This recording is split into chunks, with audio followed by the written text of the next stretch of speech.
What's that? There is no legislative mandate that made Coke or Pepsi or any beverage manufacturer to be forced into putting that data on the bottom of a Coke can.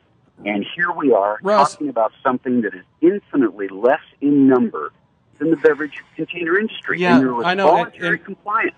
And Russ, but again, Russ, what you're talking, I'm sorry to raise my voice, but you are talking about two completely different things. Yeah, optical technology, it's been around for a while. Yes, you can barcode the bottom of a can of Diet Coke. How do you do this with two different components of one product that is being produced 1 million times a day? And you've not been able to answer that, not in your patent information, not in either of the websites that you've set up. And the reason is you don't know how to do it. If you knew how to do it, then you would have talked about it. You would have explained to the manufacturers how they can do this. Instead, you talk about the optical technology. You talk about the scanning. You talk about the barcodes. You cannot, and you have not been able to address how you manufacture this in compliance with 8 billion products being produced every year with a $10,000 fine. I would also happen to point out that, by the way, if Coke gets one of these date stamps wrong, they're not fined $10,000. This is a lot harder than you make it out to be, and you've been glossing over the entire interview. You've been glossing over how you actually do this in the manufacturing process. As I said, we have tried diligently for approximately 5 years and as requested in the legislation in California. Ross, nobody is under any obligation to help you out with an idea they think is stupid and is unworkable. I mean, I'm sorry. That's just the way the world works. And if you think this is such a great idea, don't you have the obligation and the responsibility to go out on your own and try and test this? People have said, people in the know, people in the industry have said this is unworkable. That's it. That is their answer. It doesn't work. Now, if you think that it does, it's up to you to prove it. But you've been unable to do so. And you're pushing legislation that, again, would mandate this, legislation that ammunition manufacturers say would cause them to either go out of business or stop selling to the states that pass this. That's you doing this. Thank you for highlighting that, Cam. Do you have any response, Russ? As we have maintained always, the technology is viable. There is no question. You just proved it on an industry that is I didn't 10 times greater than the firearms industry that produces far more products, whether Russ, it's beverages or lollipop sticks or whatever, or the United States Post Office reading addresses with handwriting. If you can't see the difference between a letter or a can of Diet Coke and around a 45 ACP with two different cereals or two different places where the serialization occurs. I mean, honestly, if you can't tell the difference between a can of Diet Coke with one little stamp on the bottom and what you're asking, the Russ, I mean, I have to say again, as a gun owner and a guy who buys ammunition, I'm just at a loss as to how little you must understand about the manufacturing process. If you're trying to compare bullets to Diet Coke, bullets to letters, I mean, come on, Russ. Cam, you're the one who pulled the 2 cans of Diet Coke out of the refrigerator, not me. You're the one who brought it up. And again, I pointed out that, yeah, there's one stamp on the bottom here.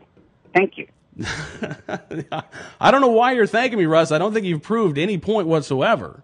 One of the things that we have diligently done is not imply in any way, shape, or form the exact nature of how the coding is created. Because you can't. We have. We've proven it with can? lasers. Really? I was the guy who held the round under the laser and pushed the button to do the initial testing on this 5 years ago. How many rounds have you encoded, Russ? Oh, geez, it's up in the thousands now. How many rounds at a time?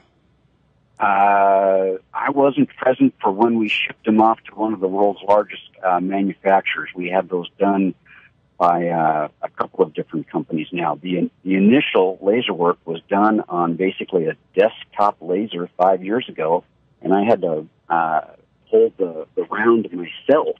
So it was done by hand?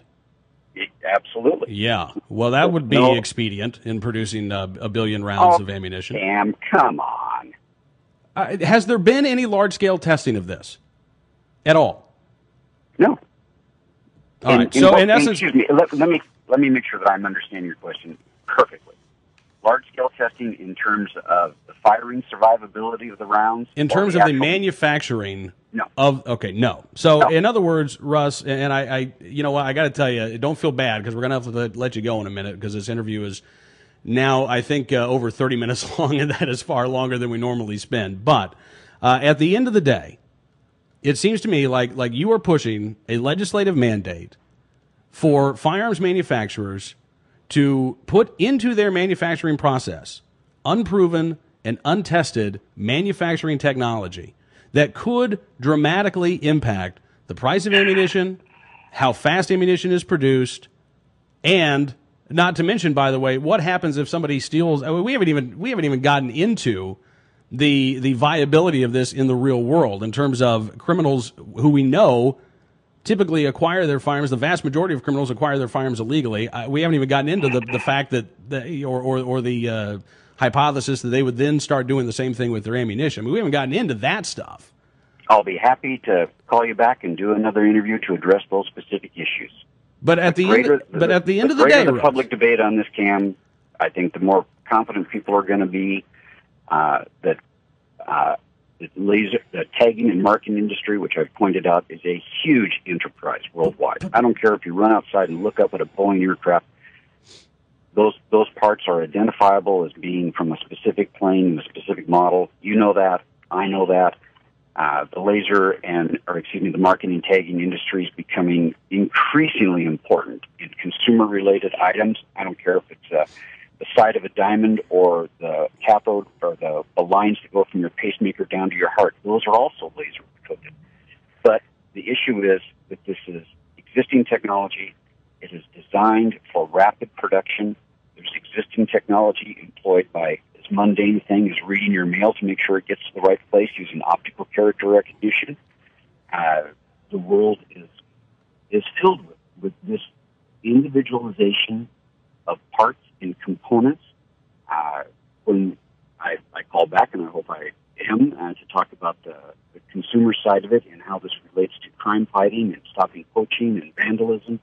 And we haven't talked about our specific of the three really interests that we have. One is indeed talking about this being the last threshold for a national right to carry permit system. And we have never, ever talked about anything else but that as being one of the legs that this whole proposal is based around. Yeah, Russ, I got to tell you, if you're getting support from the Brady campaign on this bill in California, there's no way that gun owners are going to buy that this is part of a national right to carry effort. And again, I have to say, after talking to you, after hearing your explanations, you gloss over you try to assume that that there is no difference in putting a single mark on the edge of a diamond and two identical marks on two different components of a round of ammunition.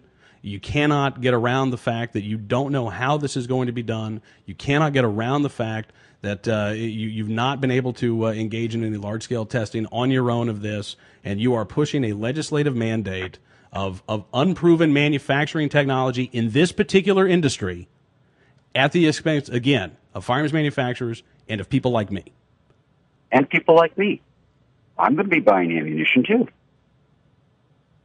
Yeah, well, how come you haven't really addressed that, Cam? Well, that you're going to be buying ammunition? Russ, frankly, I don't... I'm a shooter. I like shooting. I was shooting Saturday.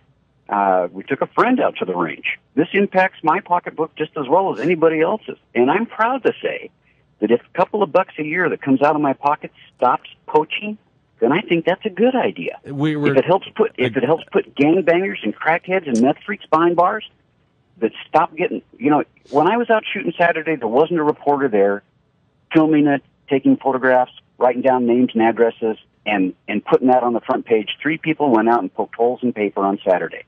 But rest assured, across America, people that were misusing firearms in tragic ways, they got the press. I'm trying to differentiate, if for no other person than myself, my right to carry firearms and to use firearms and differentiate myself from the criminals that are wrecking my sport.